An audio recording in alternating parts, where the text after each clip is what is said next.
Building a better Bay Area means giving you the information you need to vote. And what happens in the San Francisco mayor's race will impact not just the city, but the entire Bay Area. So we're talking with each of the 5 top mayoral candidates all this week on ABC7 News at 3. Join us today, founder of the nonprofit Tipping Point Community, Daniel Lurie. Daniel, thanks so much for making yourself available and coming on the show.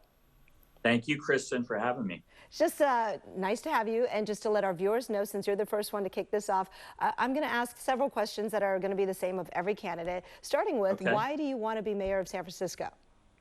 Oh, Kristen, I love that question. I love this city. I'm running because I've always been proud to call San Francisco my home.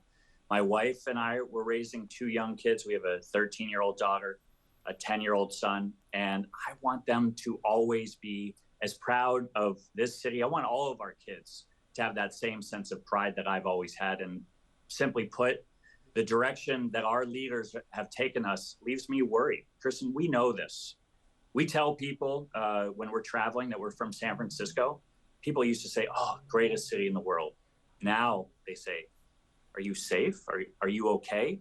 And I don't make, I'm not trying to make light of it, but we have taken a huge reputational hit. And simply put, we need accountable leadership and we need new ideas. Right. You've criticized the current administration for, quote, failing on public safety. You're talking about that now. So what specific measures would you implement to improve public safety and reduce crime in the city? First, you have to be for public safety throughout your term. And you can't just be for public safety during an election year. And that's what we've gotten from this administration and frankly, the one before it as well. We need a fully staffed police department, a sheriff's department, and a 911 dispatch office. We also need to make sure that we get our police out of the business of being our homeless outreach workers and our mental health counselors. I want trained clinicians going out onto the street and working with people that are in mental health crisis or in the throes of addiction, bringing those people into 24/7 crisis centers and making sure that we get them the help that they need. That way, we have officers able to go walk the beat, out on patrols. We need our officers to be able to do their jobs again. All right. I also want to touch on housing affordability, since you already kind of talked about homelessness just now. But how do you plan to increase the housing supply and ensure affordability for all income levels?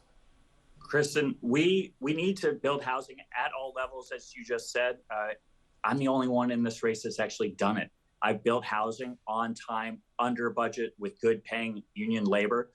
We need to make sure that we unlock the potential that is sitting there. We actually have 70,000 units that have already been approved.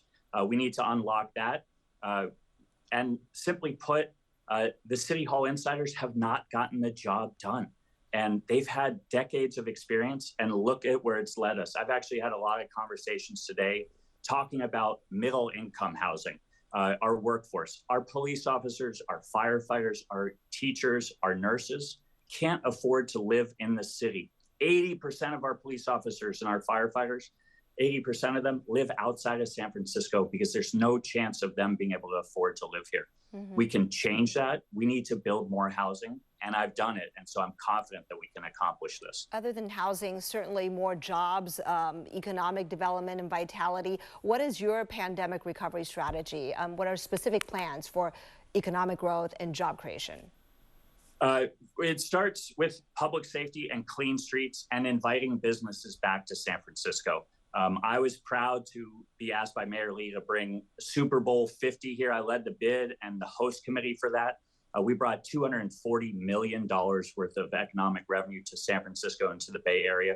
Proud to have led that effort, and also involved and engaged with bringing World Cup is coming here. We just had a weekend full of soccer tournaments across this world, and Super Bowl 60 is coming here. And we have the NBA All-Star game coming in 2025. So we need more of that. But it starts with making sure that we invite business back to San Francisco, small businesses and big business. I have a plan to do it. You can go read more about it on my website at daniellurie.com. All right, I realize there's a Board of Education, so a mayor can only do so much, but what initiatives would you support to try to improve education and devote resources at a time when extreme budget cuts are forcing school closures and also you have low test scores? It's a really important question. And you're right, the mayor doesn't have direct control, but you have the megaphone as mayor.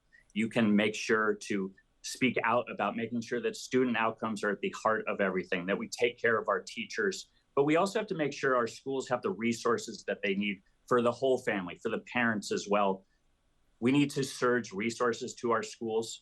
You have Department of Children, Youth, and Families. You have the Muni budget to make sure that kids can get to and from school safely and efficiently. So there are other tools at your disposal as mayor. I'm going to speak out and speak up because for us to have a world-class city again, for us to be that world-class city that we all know that we can get back to, we need a world-class public education system. And I will speak out on that every single day as mayor. I think, all right, many people know that you are an heir to the Levi Strauss fortune and you are extremely wealthy and you are also coming from the nonprofit sector, right, leading that. None of those are bad things, but what I'm trying to say is there are people who wonder about your relatability to everyday citizens, and do you really understand both how city government can work to solve their problems and the challenges they face? I've worked with every mayor since Mayor Newsom through to this current mayor on issues of poverty. At every turn in my life, Kristen, I have been in service to community.